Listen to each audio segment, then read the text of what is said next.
In today's video, we're going to look into why is it important to have 90% silver in your stacks. Some people don't like it. A lot of people do love the 90% silver. We're going to dive into that. First, I would like to say Happy Thanksgiving all. Thank you for watching on Thanksgiving. Thank you for spending the time with me on your Thanksgiving day to watch the video. Let's just get into it. I also have a story from CVS on Thanksgiving. Stay tuned for that. I'll say that story at the end of the video. 90% silver. Why is it important? Look, it's fractional for one. We can call it 90%, we can call it junk, we can call it Constitution silver. Whatever you prefer, I don't care what you call it at all.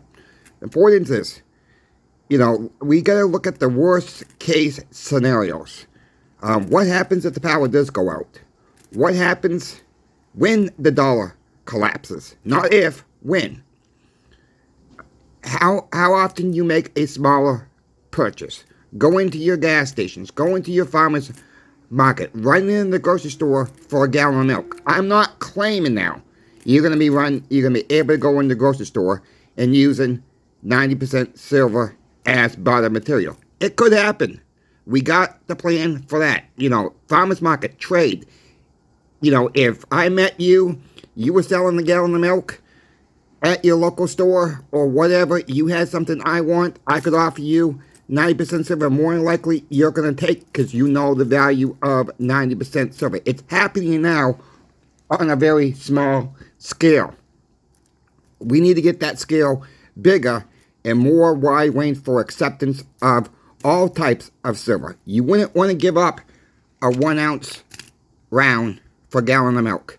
The person may not have a change for it, or a silver eagle, or a maple leaf, whatever the case may be. You don't want to give up more silver than you have to, unless you can really trust that person and have kind of go back to the old school log where they write it down, say, I owe you XYZ amount, or you have a credit for XYZ amount. What happens if you only have 1 ounce of silver on you and you need to go to another store or another farmer's market, wherever, or you need to trade somebody else? You can't give up a full ounce if that's the only thing you have in your possession that day, or you forgot to bring some extra money. You're not gonna be able to go to an ATM and say, ATM, give me $1.40 face with the junk silver. It ain't gonna happen that way. So, yeah, I do think the importance of 90% silver is crucial. I love it. It's one of my biggest positions in my stack. Yes, I own 1 ounce coins. I own rounds. I own graded coins. I'm not saying that to gloat or trying to mislead anybody. It takes time to stack for one. But the importance is you really got to think of how often you run into the grocery store now to get a gallon of milk and a loaf of bread. Those are the most 2 common items. We can always throw in eggs in there too. Milk, bread, and eggs. How much does that cost you when you go to the store for milk, bread, and eggs? And that's the only thing you buy. And most of us just don't always buy that. We pick up something else we see along the stores. Why do you think they put the bread on one side of the store, the milk and the eggs on the other side of the store? They want you to walk through these gosh darn stores to buy something else. They do it on purpose. That is one of the key methods on these stores. But maybe we get into a position where we can't buy what we, want over the needs. We have to put it in the worst case scenario right now. And we just hope we never have to use the silver and gold. Peter Granner says that. You buy gold, buy silver, and hope you never need to use it. And people look at him funny. But he's right, though. We hope we never have to use our silver and gold. It's there for emergencies. Also, now, if you don't think it's going to be all doomed and gloom, I'm trying to make this doom and gloom, which I'm not, then go with the 1 ounce stuff. Go with your upper 10 ounce bars, your kilo bars. Yes, they are cheaper. But if we get into a situation, you might not be able to get change for that. Try it now, folks, before if we get there. Try it now with a $100 bill. Go into a convenience store with a $100 bill, buy a cup of coffee, see if they got change. Walk into your local CVS and buy a pack of gum and hand them a $100 bill. they're going to have to call the supervisor over, most likely, because they don't have change in their registers. Yes, it can be broken, but what happens you walk into a convenience store with a $100 bill? They're not going to have change, most likely. The money gets deposited in the safe, the machine sucks it in, and they can't get access to the safe at all. Some people can, some people can't, but the point is, try it while we have the time available. See if I'm not proven right with that. Go to a fast food joint if you like to go to the fast food joints and hand them a $100 bill for a $10 meal. They may not be able to break that $100 bill.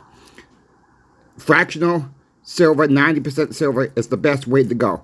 I don't own a lot of fractional 999 silver. It's too expensive. Your best bang for your buck for any type of silver right now is really your 90% silver overall. Look, you can always trade it later if you want to upgrade to silver eagles, whatnot. I say stack as much as you can of the 90% silver. It is drying up. They're not making it anymore. They can make eagles year after year. They can make rounds year after year. They can make maple leafs year after year. They're not making 90% conscious silver 1964 before anymore. It's gone. All right, when it's gone, it's gone. And I've said that on the channel before. I do have some good news with the coin shop, though. We did get a call from the bullion dealer yesterday. He had come in $1,000 face for the dimes, $1,000 face of quarters, and $1,000 face of half dollars. Somebody in Georgia, he said, one of the coin shops in Georgia, someone brought in a couple $1,000s of each to sell out. The guy was an older guy and he just wanted to get rid of it before he passed on. So we were able to get $500 in face of each one because another coin shop needed them too. And he says most of his coin shops he deals with is getting in steadily, but then just selling out as quick as it comes in. Not completely sell out, you know. It's just coming in, selling, coming in, selling. So they don't need to use him as a stockpile. We're using him because we need it so desperately in our shop because we get it in, we sell it right out. You know, it comes to be where you're going to source it from. We're having a little bit of problems. He's having some problems sourcing it. We do get stories like this every now and then, folks, where somebody gets older, they don't have any family left, or they don't want to leave it to family. They want to go on a cruise or whatever the case may be, and they're saying it's time to cash out, and they made their money off it because they stacked it at a lower price. And if that's what your plans are when you get up older age, and you want to go on a cruise, you want to go have a good time, that is your savings account. Look at it as your 401k account. This is not financial advice, of course. You know, I don't have a 401k. That's what I'm planning to do.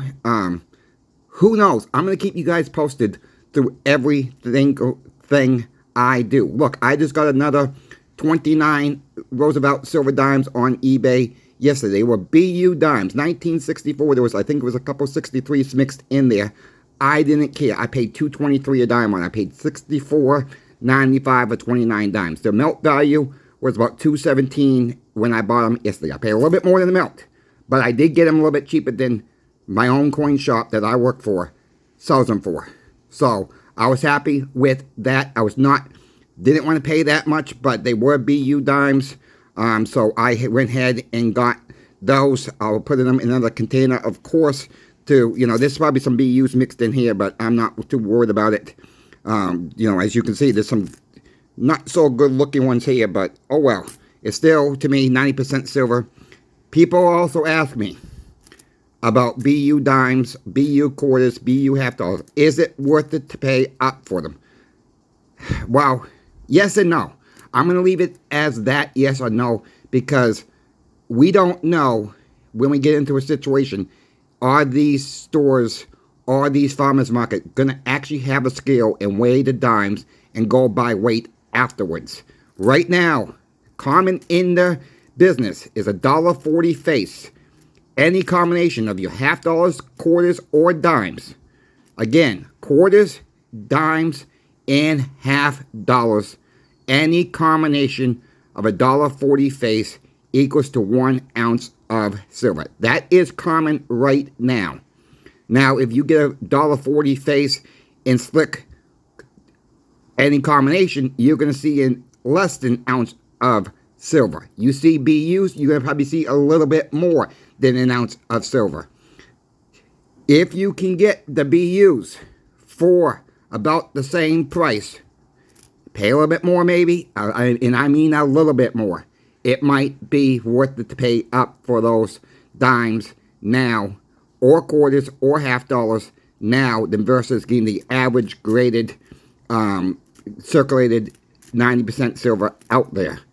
So with that being said, I don't go after a lot of the BU stuff out there because it's normally more money, but you search on eBay enough, if you are an eBay shopper, or you go to your local coin shop, or you go to a local coin show and they allow you to cherry pick. And what I mean by cherry pick, you see a pile right here? You want $4 in face? You go through this pile and pick out the 40 dimes you want in your stack. That is what I mean by cherry pick. So if people don't understand that term, that is what I mean by cherry pick there. I will end with a story from CVS. This was years back ago when I worked at CVS. It was myself and my ex-girlfriend at the time. CVS is open on Thanksgiving. Nobody else wanted to work. So we both volunteered to work at the store. Both supervisors. We worked from 7 a.m. to 10:30 at night by the time we got out of it. We closed at 10 o'clock. But the first customer came in. Now, I'm not making fun of short people at all, but there was a little short guy that came in. First customer, and asking, do we sell turkeys? At a convenience store. I mean, not a convenience store, at a drugstore, pharmacy. I'm like, no, sir, we don't. He says, it's Thanksgiving. I forgot to buy my turkey. And I says, I can't help you. I mean, it was just the way he said it. Later on in that day, some other older man came in and said, do you sell Pepto-Bismol? I says, absolutely, we sell Pepto-Bismol. He says, my in-laws don't know how to cook turkey, and I don't know what she did to that turkey, but my stomach is so sick. And so I went to go grab the Pepto-Bismol and poured it out for him. And I said, sit down for a few minutes. I said, you need a bottle of water? He says, no, not really. He says, about 2 minutes later, he said, yeah, I'll take a bottle of water too. So I grabbed a bottle of water, got him feel better. He paid for his stuff, and he says, you're the only one that gave two craps about me all damn day. My in-laws stink, and I just want to get the hell home. And, you know, he says, I thank you for being open. And, you know, he gave us a little bit of it. He says, do you want, he says, I want to give you a tip. I said, we can't accept tips, but I appreciate that, sir. But I figured I'll leave you those two stories real quick, folks. Again, I thank you for watching. I hope this video helped you out. If you folks have any questions about any type of silver, gold, or platinum, my email is in the description of my videos every single time. I hope you guys have a Thanksgiving, good Thanksgiving. Teach one person today about silver or gold. Let's try to wake up one person in our family or friends when we're going over for Thanksgiving. Don't fight. Enjoy the day. Get along as best as you can. I know sometimes in-laws can be a pain in the butt, but that's how life goes. Enjoy the day. I'll be back on later with another video. Thank you again for watching. Coin Shop Chris is now out.